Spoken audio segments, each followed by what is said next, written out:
গত পার্ট এতে আমরা শিয়াওফ্যান নামে একটি ছোট ছেলেকে দেখেছিলাম, যে তার বন্ধু জিনিওর সাথে নিজের গ্রাম ধ্বংস হয়ে যাওয়ার পর কিং ইউনসেকে যোগ দিয়েছিল। কিন্তু সেখানে সে একটি ডেমনিক লাঠি পেয়েছিল, যার কারণে কিং ইউনসেক মনে করেছিল যে সে ডেমনদের গুপ্তচর। তাই কিং ইউনসেকের মাস্টার শিয়াওফ্যানকে মারার চেষ্টা করেছিল, কিন্তু শিয়াওফ্যানের প্রেমিকা বিয়াও মাঝখানে এসে তাকে বাঁচানোর জন্য নিজের প্রাণ দিয়েছিল। এখন এই ঘটনার 10 বছর পরের গল্প শুরু হয়। আমরা একটি ছোট গ্রামের দোকান দেখি, যেখানে বাইরে প্রচণ্ড বৃষ্টি হওয়ার কারণে অনেক মানুষ জড়ো হয়েছে। তারা নিজেদের মধ্যে আলোচনা করছিল যে আজকাল ডেমন আর মানুষের মধ্যে যুদ্ধ অনেক বেড়ে গেছে এবং এটা কোথায় গিয়ে শেষ হবে কেউ জানে না। সেই সময় সেখানে আমরা সেই ভাগ্য গণনাকারী বৃদ্ধ এবং তার মেয়ে রেনকে দেখি, যাদের আমরা আগের সিজনে দেখেছিলাম। তখন রেন সেখানে বসে থাকা লোকদের বলে যে মানুষের আর ডেমনদের যুদ্ধের পেছনে একটি বড় কারণ আছে, যা তারা হয়তো জানে না। এরপর সেই ভাগ্য গণনাকারী সবাইকে জানায় যে 10 বছর আগে শিয়াওফ্যান নামে একটি দুর্বল ছাত্র ছিল, যার কাছে একটি ডেমনিক স্টিক ছিল এবং সে কিং ইউন ক্ল্যানের সদস্য ছিল। সে একটি ডেমন ক্ল্যানের মেয়ের প্রেমে পড়েছিল, কিন্তু কিং ইউনসেক সবকিছু জানতে পেরে তাকে ডেমনদের গুপ্তচর মনে করেছিল এবং তাকে হত্যা করতে চেয়েছিল। তখন বিয়াও তাকে বাঁচাতে এসে সেই আঘাত নিজের উপর নেয়, যার ফলে সে মারা যায়।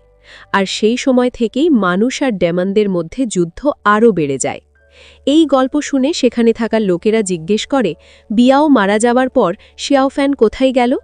ঠিক তখনই দেখা যায় শিয়াওফ্যান নিজেই সেই দোকানে বসে আছে এবং এখন সে অনেক শক্তিশালী হয়ে উঠেছে। তাকে প্রশিক্ষণ দিয়েছিল বিয়াওয়ের বাবা, অর্থাৎ ঘোস্ট কিং।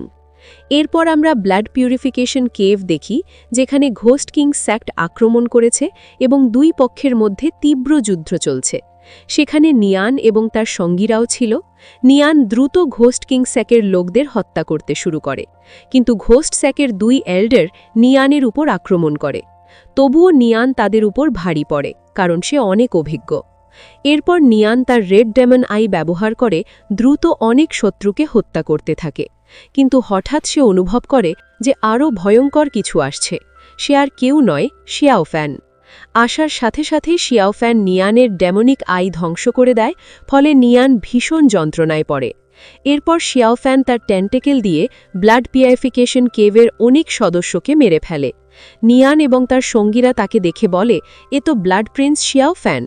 তখন শিয়াওফ্যান বলে, তোমরা হয় আত্মসমর্পণ করো, নয়তো মারা যাও। এই বলে সে ডার্ক ম্যাজিক ব্যবহার করে, যার ফলে কেভের সাধারণ সদস্যরা তার সামনে মাথা নত করে জীবন ভিক্ষা চাইতে থাকে। এটা দেখে নিয়ান বুঝতে পারে যে তাদের কিছুই করার নেই। সে আত্মসমর্পণ করতে এগোতে থাকে এবং বলে যে ব্লাড পিউরিফিকেশন কেভ 800 বছর পুরনো, কিন্তু আজ এর শেষ হতে চলেছে। তখন তার সঙ্গীরাও আত্মসমর্পণ করতে চায়, কিন্তু তাদেরই একজন তাও বলে, আমরা তো প্রতিজ্ঞা করেছিলাম যে কখনো আত্মসমর্পণ করব না। আপনি এটা কিভাবে করতে পারেন? নিয়ান বলে, এরা সাধারণ মানুষ নয়, আমরা এদের সাথে লড়তে পারব না। তাও রেগে গিয়ে বলে, আপনি আত্মসমর্পণ করতে পারেন, কিন্তু আমি কখনো বিশ্বাসঘাতক হব না। এই কেভই আমাকে বাঁচিয়েছে, আমি কখনো একে ছেড়ে যাব না, চাইলে প্রাণ দিতেও প্রস্তুত। তখন নিয়ান রেগে গিয়ে কেভের ব্যাজ তাওকে দেয় এবং বলে, যদি তুমি আত্মসমর্পণ না করো তাহলে তুমিই এখন এর দায়িত্ব নাও। তাও ব্যাজ নিয়ে তলোয়ার বের করে লড়াইয়ের জন্য প্রস্তুত হয়, কিন্তু তার পিছনে ছিল একটি বড় গর্ত। সে বলে, আমাকে মেরে ফেলো। শিয়াওফ্যান তার কাছে যায়, কিন্তু তাকে মারে না। তাও বলে, আমি তোমাকে ভয় পাই না, মারতে চাইলে মেরে ফেলো। শিয়াওফ্যান বলে, আমি তোমাকে মারব না, তবে এখন থেকে তুমি আমার সাথে থাকবে। তাও অবাক হয়ে জিজ্ঞেস করে, কেন? শিয়াওফ্যান বলে, তুমি একা থাকলে অন্য ডেমনরা তোমাকে মেরে ফেলবে আর কেভ চিরতরে শেষ হয়ে যাবে। এটা শুনে তাও ভাবে কেভকে বাঁচাতে হলে তাকে বেঁচে থাকতে হবে, তাই সে শিয়াওফ্যানের সাথে যেতে রাজি হয়। এরপর শিয়াওফ্যান সেই জঙ্গলে যায় যেখানে সে বিয়াওয়ের সাথে দেখা করত। সেখানে সে জাইরোর সাথে দেখা করে এবং তাকে নিজের সাথে নিয়ে নেয়। এরপর একটি পাহাড় থেকে ব্যাম্বু পিকের দিকে তাকিয়ে পুরনো স্মৃতি মনে করতে থাকে। এরপর সে সেখান থেকে চলে যায় এবং পথে কিং ইউনসেকের প্রাসাদের পাশ দিয়ে যায়। তখন প্রাসাদের গার্ড ড্র্যাগন ডেমন এনার্জি অনুভব করে বিশাল আক্রমণ তৈরি করে। এটা দেখে কিং ইউনসেকের ছাত্ররা ব্যারিয়ার তৈরি করে আক্রমণ থামানোর চেষ্টা করে। জেমসও তাদের সাথে ছিল, কিন্তু তারা শুধু আক্রমণটাকে থামিয়ে রাখতে পারে। ঠিক তখনই রোজি এসে তার তলোয়ার দিয়ে সেই আক্রমণ ধ্বংস করে দেয়। এদিকে শিয়াওফ্যান তখন অনেক দূরে চলে গেছে। তখন গার্ড ড্র্যাগনটিও শান্ত হয়ে আবার পানির মধ্যে ফিরে যায়। এরপর শ্যাং এবং জেমস রোজিকে ধন্যবাদ জানায়, কারণ রোজির অসাধারণ তলোয়ার দক্ষতার কারণেই তারা সেই আক্রমণটি শেষ করতে পেরেছিল। অন্যদিকে শিয়াওফ্যান সেই জায়গায় আসে যেখানে সে বিয়াওয়ের দেহটি রেখেছিল। সেখানে পৌঁছে সে বিয়াওকে বলে যে আজ সে তোমার বাবার জন্য আরেকটি স্যাক ধ্বংস করেছে। তবে সে ওই স্যাকের একজন সদস্যকে মারতে পারেনি, কারণ সে একাই বেঁচেছিল। তাকে দেখে তার নিজেরই কথা মনে পড়ে যায়, কারণ তোমাকে ছাড়া সেও এখানে একা হয়ে গেছে। কাঁদতে কাঁদতে শিয়াওফ্যান বিয়াওকে জানায় যে সে ব্যাম্বু পাহাড়েও গিয়েছিল, যেখানে এখনও সেই বাসটি আছে যার উপর বিয়াও বসে থাকত। তাই সে বলে, তখন থেকে এখন পর্যন্ত কিছুই বদলায়নি, শুধু তুমি নেই। এদিকে আমরা বিয়াওয়ের খালাকে দেখি, যিনি একটি গেটের পেছন থেকে শিয়াওফ্যানকে দেখছিলেন। তখন ঘোস্ট কিং সেকের একজন এল্ডার এসে তাকে বলে যে সেক মাস্টার শিয়াওফ্যানকে ডেকেছেন, তাই তাকে বাইরে ডাকতে। খালা তাকে বলেন, যখনই শিয়াওফ্যান এখানে আসে সে আগে বিয়াওয়ের কাছেই যায়, তাই কিছুক্ষণ পর নিজেই বের হয়ে আসবে। এ কথা বলে খালা চলে যেতে লাগেন, কিন্তু এল্ডার তাকে সতর্ক করে বলেন যে শিয়াওফ্যান থেকে দূরে থাকাই ভালো।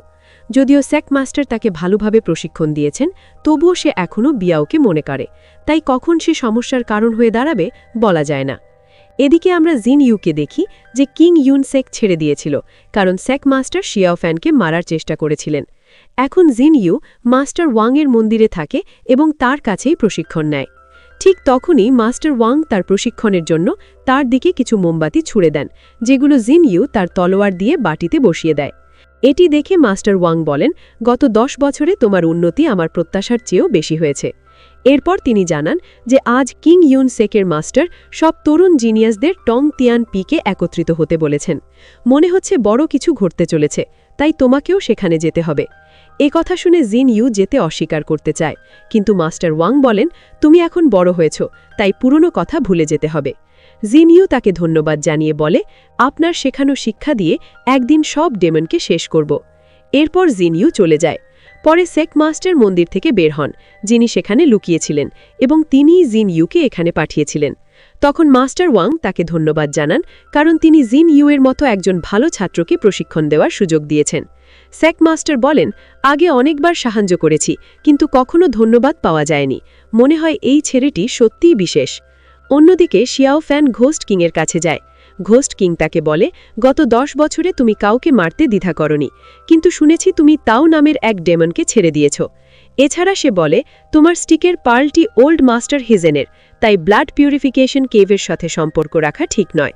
এরপর সে জানায়, পশ্চিমাঞ্চলে শীঘ্রই একটি ট্রেজার আবির্ভূত হবে, যেটা পেতে অনেক শক্তিশালী লোক আসবে, যার মধ্যে লনজিভিটি হলও রয়েছে, তাই আমরাও পিছিয়ে থাকতে পারি না।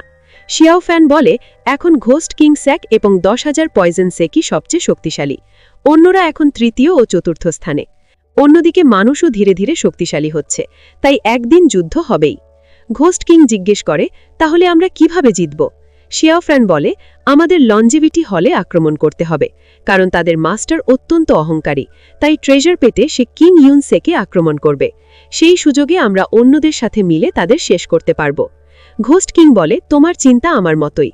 শিয়াওফ্যান বলে, 10 বছর আপনার কাছে প্রশিক্ষণ নিয়েছি, আপনার চিন্তা না বুঝলে এখানে থাকা বৃথা। ঘোস্ট কিং বলে, তুমি খুব বিরল প্রতিভার।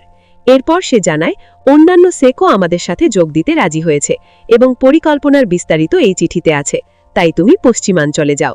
শিয়াওফ্যান চিঠি নিয়ে চলে যেতে লাগলে ঘোস্ট কিং তাকে থামিয়ে বলে, তুমি এখনও আমাদের ডেমন সেক বলো, কিন্তু এটা হোলি ঘোস্ট সেক। শিয়াওফ্যান বলে, এখানে প্রতিদিন রক্তপাত হয়, তাই হোলি বলা অর্থহীন। ঘোস্ট কিং জিজ্ঞেস করে, তাহলে কিং ইউন সেকের সম্পর্কে তোমার কি মত?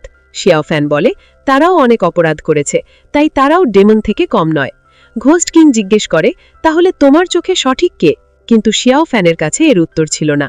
অন্যদিকে কিং ইউন সেকের সব ছাত্র প্রাসাদে জড়ো হয়। একজন মেসেঞ্জার জানায়, পশ্চিমাঞ্চলে শীঘ্রই একটি ট্রেজার আসছে এবং ডেমন সেকও সেখানে যাবে, কিন্তু আমরা তা তাদের হাতে যেতে দিতে পারি না। তাই তিয়ানয়ান টেম্পল এবং ফেংজিয়ান ভ্যালির সাথে মিলিত হয়ে কিছু ছাত্র পশ্চিমাঞ্চলে যাচ্ছে। আপনাদের তাদের উৎসাহ দিতে ডাকা হয়েছে। এর কিছুক্ষণ পর কিং ইউন সেক ফেংজিয়ান ভ্যালি এবং তিয়ানইয়ান টেম্পলের ছাত্ররা পশ্চিমাঞ্চলের দিকে রওনা হয়। তাদের লঞ্জিভিটি হলের লোকেরাও দেখে ফেলে।